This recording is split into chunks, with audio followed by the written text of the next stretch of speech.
What's good, YouTubers and YouTubettes? This is JBsports back again with another one. I got some information on Adrien Broner. It's a rumor, just a rumor, but I got a contact that's been telling me about this here.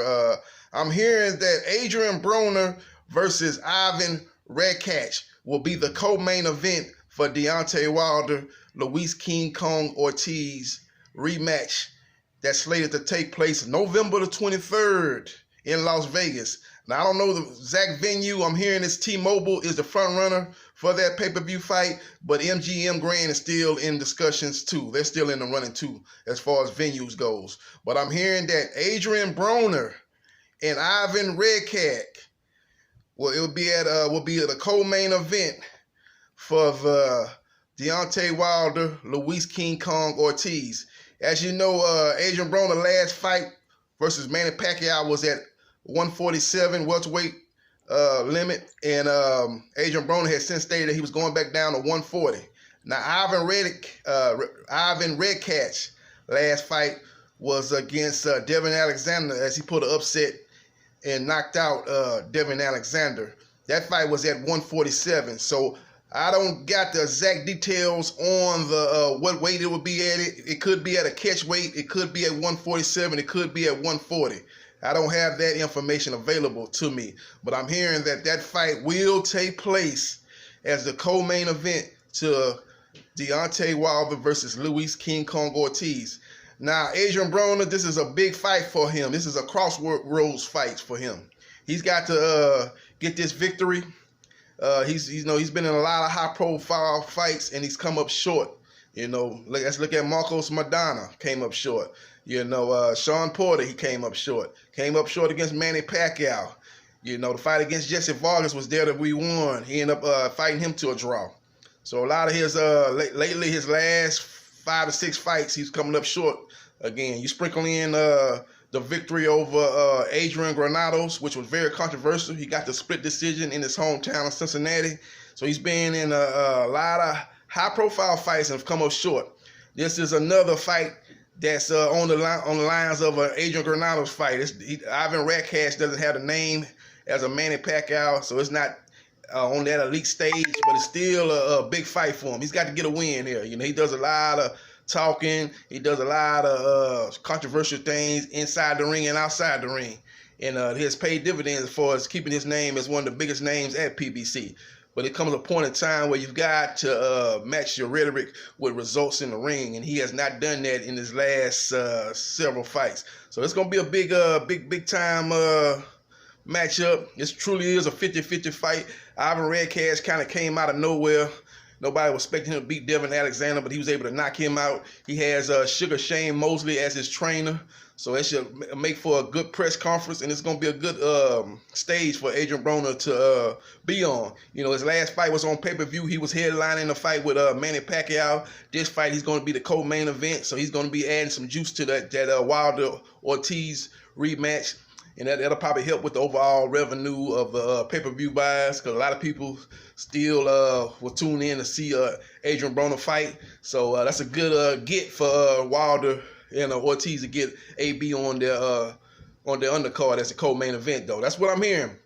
At first when the fight was brought to our attention, Ivan Redkach and Adrien Broner was going to be on Showtime in October.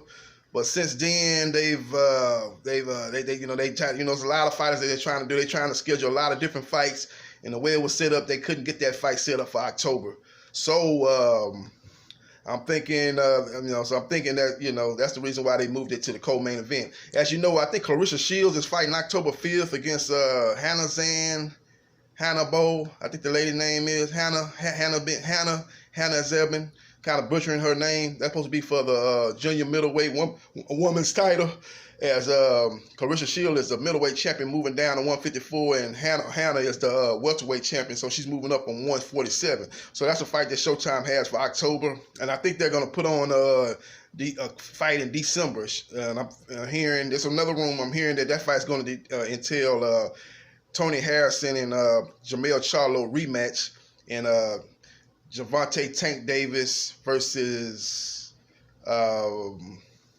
Joaquin Gamboa. will be the co-main for that fight. I'm hearing that's going to be a doubleheader for December 21st. And I'm hearing it could add another fight to that card, and it could end up being a triple header. But those are two fights they're trying to line up for December 21st. So those are two fights for Showtime.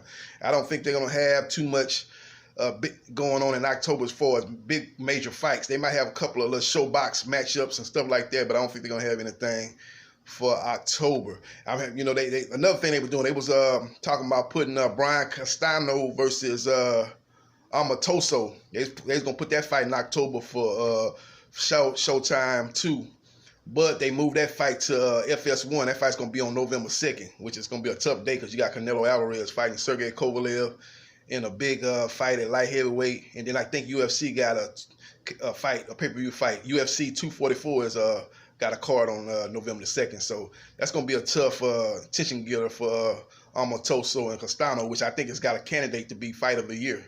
I think it really has a chance to be a fight of the year. It's going to be a lot of action.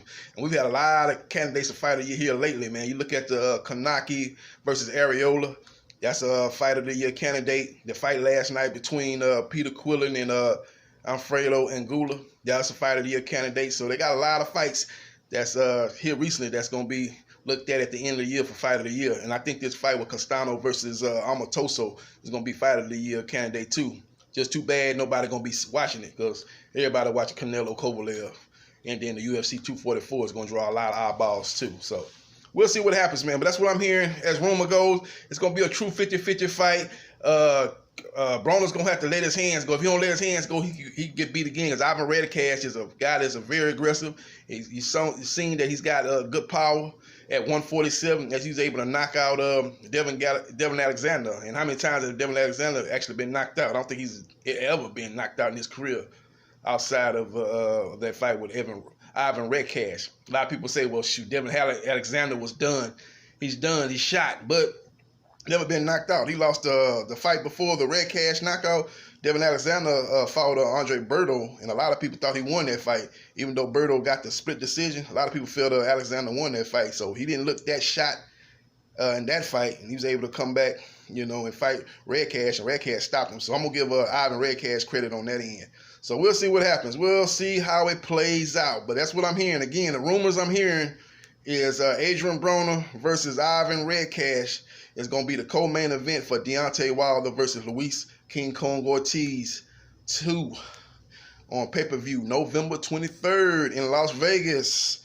Again, the T-Mobile Arena is the front runner, but the MGM Grand in Las Vegas is still a possibility for that venue for that fight. But it'll all be announced this Friday as they're going to do a press conference the Friday before the Spence Porter pay-per-view fight.